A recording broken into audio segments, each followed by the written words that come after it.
What if I told you that one of the biggest breakthroughs in medicine came from a black woman who never gave permission? Her name was Henrietta Lacks. She was just 31 years old, a mother of five, living outside Baltimore. And in 1951, she started feeling pain and bleeding. So she went to Johns Hopkins Hospital, one of the only places that treated black patients at the time, and was diagnosed with cervical cancer.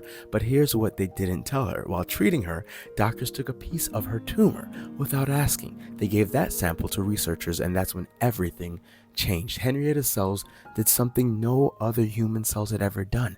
They kept growing.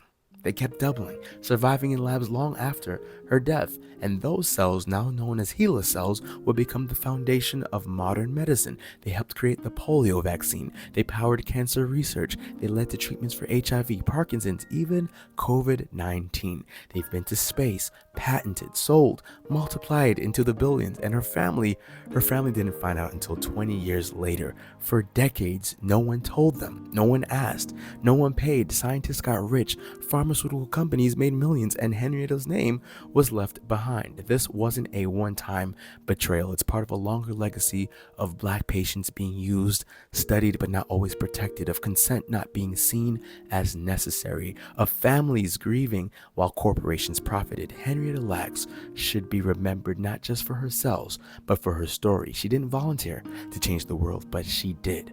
What she gave can never be repaid, but how?